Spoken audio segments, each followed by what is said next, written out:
श्री जी के भी दर्शन कर लो, राधा रानी के। और फिर उसके बाद एक प्रवचन इसी ऊपर चालू करते हैं। सभी को राधे श्याम। ये राधे बाबा कुटिया है, तो आप लोग पहली बार या आखिरी बार दर्शन करना तो सही है। और बहुत सारे पेड़ लगाए हुए हैं, ये सारे पेड़ हैं पीपल की चारों तरफ। ये थोड़ा सा बंद कर दिए, चारों तरफ पीछे भी हैं, इस कुटिया के पीछे भी पेड़ हैं बहुत सारे। और ये पहाड़ है, ये लोकेशन है पूरी, ये जंगल में हम राधे बाबा रहते हैं, तो ये लोकेशन। सभी को राधे बाबा की राधे राधे। तो हम एक बात कहना चाहेंगे कि आजकल लोगों में पता नहीं क्या हो गया है। लोग ये सोचने लगे हैं आजकल कि हम धर्म का आड़ ले लेंगे, धर्म को ढाल बना लेंगे और हम उससे रोटी सेकेंगे धर्म को अंगीठी बना कर। आजकल ये चल रहा है, यानी कि भजन तुन में कुछ खा ही नहीं, बस इंटरनेट पे प्रसिद्ध होना, ये होना वो होना, गंदगी भरी हुई है, भोग भरा हुआ है, काम क्रोध लोभ भरा लबालब भरा हुआ है ना। और लेकिन वो प्रसिद्धि पाना चाहते हैं, किसी तरीके से प्रसिद्ध होना चाहते हैं। आजकल क्या कहें कि अब बहुत चीजें होती हैं जो गुप्त होती हैं। जैसे कहें एक बात कि अगर लैला मजनू प्रेम करते थे आपस में, तो क्या वो लैला की बहुत सी गुप्त बातें किसी को कहता था? वो डरता था बदनामी ना हो जाए, चुप होता था, किसी बोलता नहीं था। ये है प्रेम। और आजकल क्या होता है कि भगवान से शादी रचा रहे हैं, पाखंड एक तरीका से करने की। मीराबाई ने कर दिया है ना, ये तो बाद में प्रकाशित हुआ कि चलो मीराबाई तो सखी थी, सभी मीराबाई थोड़ा ना हो जाएंगी। लेकिन एक ट्रेंड चल गया, हमने भी शादी कर ली, उनने शादी कर ली। बहुत हमारे इधर हमने खुद देखा भी आंखों से, जिन्होंने शादी की है वो सामने भी आए सब बातें। और भी पता नहीं कितनों शादी की, सभी करते हैं, वो अलग बात है। क्योंकि हम सब अगर उस रूप में माना जाए तो वृंदावन के जो भक्ति है, अध्यात्म, उसके हिसाब से कहा जाता कि हम सब पत्नियां हैं, वो हमारे पति हैं, हम सब स्त्रियां हैं, वो पुरुष हैं। बस बोले जाता भगवान मतलब शक्तिमान के अधीन होता है। हम शक्तियां हैं, वो हमारे स्वामी हैं, स्वामी मान पति होता है। पर लेकिन अपनी भक्ति को संसारिक रूप देना, अरे मेरे पीयू ऐसा कह रहे थे, मेरे फलाना कह रहे थे, अब पीयू हो गया, पीयू ऐसा कह रहे थे। ठीक है, प्रेम से बोल रहे, अच्छे बोल रहे, अच्छा है। क्या आपके अंदर काम क्रोध शरीर का जड़ता का एहसास गया? पीयू तो बोल रहे थे तुम्हारे, जड़ता का एहसास गया? नहीं गया। जड़ का एहसास किया? नहीं गया। क्या तुमने अभी तक ये माना कि तुम चेतन स्वरूप हो, जड़ नहीं हो? नहीं, हम तो जड़ ही हैं। जड़ है तभी तो जड़ से पूजा कर रहे हैं भगवान की। कहीं लिखा वेद में कि भगवान की जड़ से पूजा करो? दोनों होनी चाहिए। हम स्वरूप की पूजा करते हैं, किसकी? स्वरूप की। इसीलिए ज्यादातर ये क्या कहें कि कोई भी उस सत्य तक नहीं पहुंचता, कोई भी चेतन का अभ्यास नहीं करता, चेतनता तक नहीं पहुंचता। क्योंकि हम चेतन के अंश हैं, जड़ के तो अंश नहीं है। दो ही चीज हैं संसार में, जड़ और चेतन। और हम तटस्थ हैं, यानी कि हम चेतन के अंश हैं और जड़ की तरफ मुंह करके बैठे हैं। जैसे वेद में कहा जाता कि इस शरीर के हृदयपुर के अंदर दो पक्षी रहते हैं। हृदयपुर में दो पक्षी रहते हैं, दोनों पक्षी ऐसे चिपके हुए हैं ऐसे करके। लेकिन चक्कर क्या है, परमात्मा तो ऐसे करके बैठा है और हम ऐसे करके बैठे हैं, यानी कि ये उल्टे तरफ ऐसे, उसकी तरफ पीठ करके हुए, पीठ ऐसे करके बैठे। अब या हम ऐसे मुड़ जाएं और या ऐसे करके मुड़ जाएं, तो हम अबाउट टर्न सामने हो जाएं। हम क्या करें, ऐसे करें, इधर है माया त्रिगुण, हम उसकी तरफ देख रहे हैं और वैसा ही हम रिएक्शन कर रहे हैं।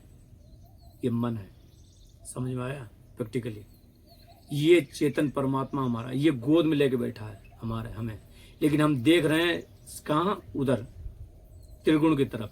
त्रिगुण मतलब तीन सोच, तीन अवस्थाएं।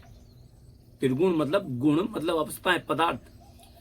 तीन गुण ऐसे कि हम सोचते हैं कि हम कुछ बन जाएं, कुछ कर जाएं, किसी को खराब कर दें, कुछ अच्छा कर दें, ये तीन गुण। तो इसको सोचते हैं ऐसे करके। अब चक्कर ये हम ऐसे हो जाएं या ऐसे हो जाएं, तो हमें ऐसे हो जाएंगे, पता चले अरे ये तो मेरा बाप है। ये बाप कौन है? ये तो चेतन है और हम भी वही हैं, बस मिलन हो जाए। इसी को कहते हैं जीव सन्मुख हो जब ही अनंत कोटि पाप नशे, तभी तभी अनंत जन्म के पाप मेरे नष्ट हो जाएंगे, कहते ना। लेकिन कोई होने नहीं चाहता, क्योंकि परमात्मा कहते हैं कि भगवान जो कहते हैं, संत ने लिखा, क्या कहा कि निर्मल मंजन मोहि पावा, मोह कपट छल छिंद नवा। वो कहते हैं ये अबाउट टर्न कौन होगा? वही जिसका मन निर्मल होगा। निर्मल मतलब यहाँ नहीं देखेगा छल कपट, ये भरा हुआ संसार, तो छल कपट से दूर हो जाएगा। तो छल कपट से दूर हुआ तो तभी तो वो मुड़ेगा, सन्मुख हो गया, बस मिलान हो गया। क्या? चेतन का चेतन से मिलान हो गया। अब वो इनकी तरफ नहीं देखेगा, चना भुन चुका है, अब ये करने से मुक्त हो गया है, खत्म काम, मिलन हो गया। इसी को श्रीमद् भागवत में भी कहा कि पुरंजन पाख्यान में कि जब वो एक पहले क्या नाम पुरुष था, वो अपनी पत्नी से प्रेम करता था, बाद में फिर वो स्त्री बना, तो स्त्री का पति मर गया, राजा था, मार दिया उसको, फिर वो सती होने लगी, तो फिर वो भगवान वहां पहुंचते हैं हंस बन के, तो कहते हैं अरे तू हम हंस, तू हंसनी, और तू इसके चक्कर में गई थी। एक दिन तू कहती थी ये मेरे पति हैं, एक दिन हम पत्नी हैं, तू ये कुछ भी नहीं है, हम हंस है, तू हंसनी है, हम दोनों एक दूसरे के साथी हैं, तो हम दोनों साथ रहते हैं, वो चल देते हैं। तो किसके लिए कहते हैं? वो कहते हैं मन के लिए। कहता कौन है? ये कौन? ये चेतन अंदर बैठा। तो ये घटना क्या है? घटना ये कि उसके अंतरात्मा में ये जागते हैं परमात्मा। यहाँ पे अंदर से आवाज आती है, बाहर से नहीं आती है, अंदर से आवाज आती है। वो पुरंजन जो स्त्री रूप में उसके, और वो उसको समझाते हैं, उसके मन को मन मान लेता कि नहीं, तो वो चित्ता को छोड़ के चल देती है। ये कहानी कहीं लिखी नहीं होगी, कोई बता नहीं सकता, क्योंकि पता ही नहीं है, क्योंकि जड़ का अभ्यास कर ले, चेतन का कर ले नहीं है। क्योंकि वो कहते हैं वेदाचार और पुराणाचार, भगवताचार, पता नहीं क्या क्या चार। वेदाचार, आचार माने क्या होता है? आचरण। आचरण में तो कुछ नहीं उतरा, आचार हो गए। कौन से? खाने वाले आचार, बस ये आचार है। वेदों के आचार हैं, खाने के लिए खा रहे हैं, मतलब वेद को लगा के चाट चटनी लगा के खा रहे हैं, पर कुछ हो नहीं रहा। आचार माने होता आचरण में उतारना। क्या आचरण में उतरा? उन बातों को उतारा, तुमने माना कि तुम कौन हो, तुमने अपने आप को माने नहीं, जाने नहीं, अभी तक पहुंचे नहीं वहां तक। एक दूसरे की लड़ाई करो, एक दूसरे के लिए मरे जाओ, एक दूसरे को गाली दो, एक दूसरे को बुरा भला कहो, अब कहो हम आचार हैं। तो घंटा आचार, तुम काय का आचार हो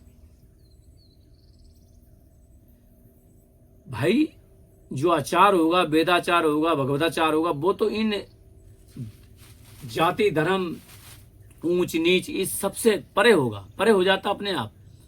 वो तो भगवत स्वरूप हो गया, वो तो भगवत स्वरूप हो गया ना, वो तो परे हो गया। लेकिन हम परे नहीं हो पा रहे हैं, सोचने वाली बात। हम इसी सोच में मरे जा रहे हैं। हम सुनते हैं क्या? अच्छे अच्छे सुनते रहते हैं, वही मंत्र जपो, ये करो, वो करो, वही घिसी पिटी बातें। लेकिन जड़ का अभ्यास करे जा रहे, चेतन का तो अभ्यास नहीं किया कभी जीवन में, न करना चाहते। जो बताता उसका सुनते ही नहीं बिल्कुल। क्यों? क्योंकि माया भी तो ये करवाना चाह रही, तो माया के हम झपेड़े में, हम वही करेंगे। क्या? जड़ का अभ्यास। मुंह से बोलेंगे दो शब्द, या तो रा एक शब्द, और या पीछे बदलने के दो, या माँ या धा, बस। यानी कि भगवान को भी जड़ स्वरूप में हम करते हैं, तभी तो राधा राम बोलते हैं। भगवान को अगर नाम जपा ऐसे नहीं जाता, भगवान को अगर भगवान माने तो एक बार भी आप राम या राधा नहीं बोल सकते। एक बार भी, एक बार बोलोगे चुप हो जाओगे, आधे राय निकलेगा, धा नहीं निकल पाएगा, मां नहीं निकल पाएगा, चुप, खत्म खेल तुम्हारा। ये होता नाम लेना।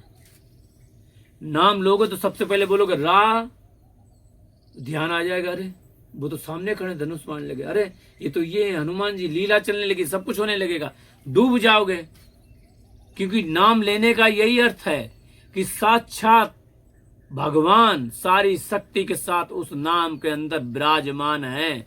जो इस स्वरूप से नाम लेता है बस वो नाम लेता है। तो एक बार नाम लेने चाहिए होता है, 10 बार नहीं। और जो 10 बार ले रहा है वो जड़ है, क्योंकि तभी तो ले रहा है, क्योंकि उसे स्वाद ही नहीं आ रहा, उसे महसूस नहीं हो रहा।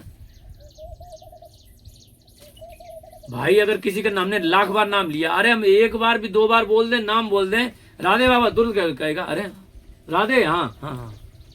और तुम लाखों बार बोल चुके राम राम, और राम बहरा है क्या, उसे सुनाई नहीं दे रहा? राधा उसे सुनाई नहीं दे रहा, राधा रानी को। सोचो, तुम राधा राधा चिल्ला रहे हो और उसे सुनाई दे नहीं रहा। इसके मतलब तुम्हारे कहने में फर्क है या उसके सुनने में? यही तो है ना, तुम्हारी बात वहां तक नहीं पहुंच रही, इसके मतलब क्या है? या तुम्हारे कहने में फर्क या उसके सुनने में फर्क है, तभी नहीं तुम्हारी वहां तक बात पहुंच पा रही।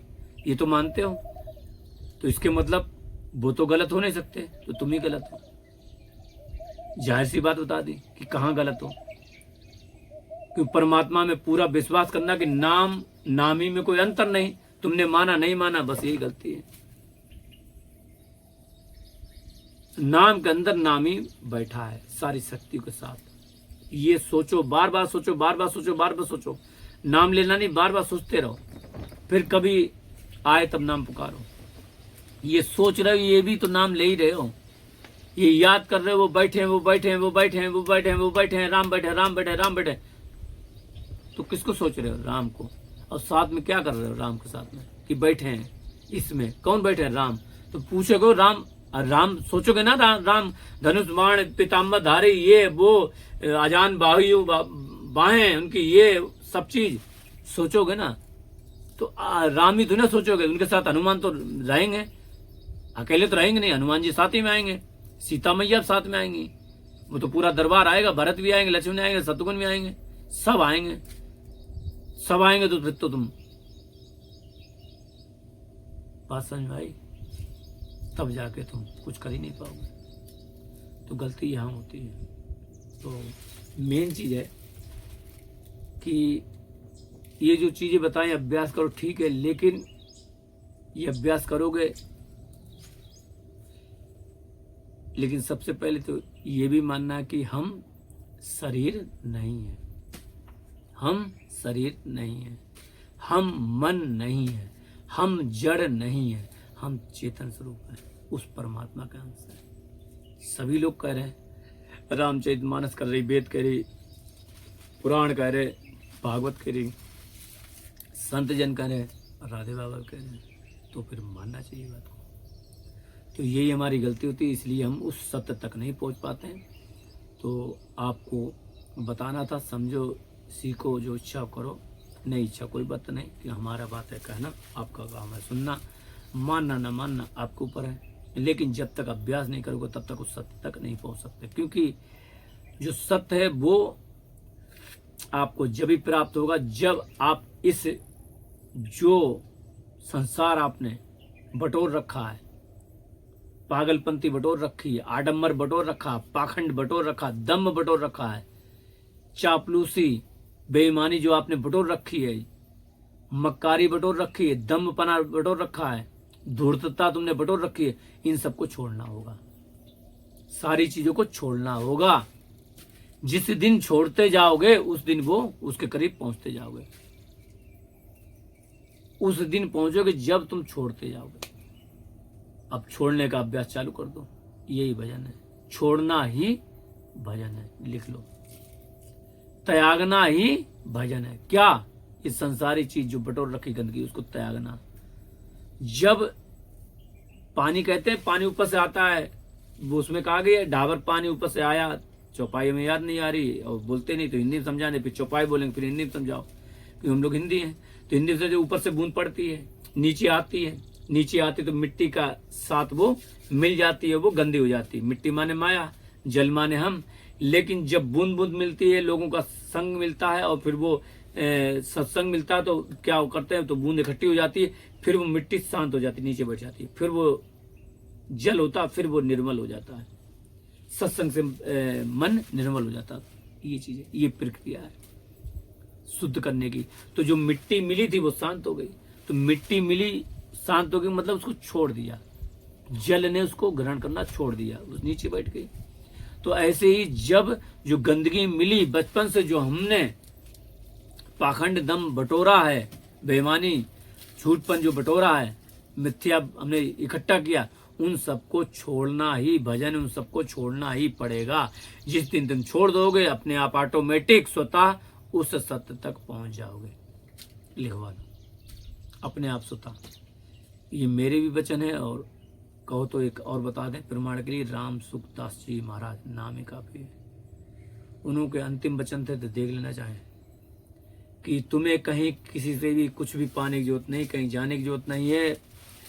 वो स्वतः तुम्हारे अंदर अपने आप विराजमान है, अपने आप सब प्रकट हो जाएगा, सारी शक्ति अपने आप प्रकट हो जाएगी। तुम्हें कहीं से वो कुछ भी नहीं बाहर से आएगा, ना कुछ जाएगा, कुछ नहीं, कहीं ना आना है, ना कहीं जाना है, कुछ नहीं करना, बस शांत हो जाओ, बस शांत हो जाओ, बस शांत। यही उन्होंने कहा था। वो वाकया हमें 2018 में मिला था, 2017 में शायद, 2017-18 के बीच में बना था जनवरी में। तो वो हम मिला था, हम उसको सर्च करते सोचते थे ये क्या चक्कर है, ये क्या भगवान है, कैसे कैसे। उस समय हम जो सत्य खोज रहे थे, जिस सत्य तक पहुंचना चाहते थे कि हाँ शांत हो जाओ, कैसे शांत हो जाओ, कैसे ये मिलेगी शक्ति, कैसे हम सत्य तक पहुंचे, कैसे जानेंगे, कैसे अनुभव से कैसे पत्र प्राप्त होगा। तो फिर बाद में कृपा हुई संतों की, तो उसको क्यों जिज्ञासु जानना चाहते थे, जो जाने थे, जो जना ही जाना तुम्हें हो जाए। तो फिर वो जानना चाहते थे, भगवान ने जना दिया, कृपा हो गई, बस शांत हो गया, खत्म, हमारी यात्रा खत्म। तुम लोगों की यात्रा चालू है। तो इसलिए तुम्हें बता रहे कि इन सब चीज़ों से बच के रहो, और साधन भजन क्या है, यही जो भी हमने लिया है उसको त्यागना। इसीलिए सबको राधे राधे। आज के लिए इतना ही, राधे।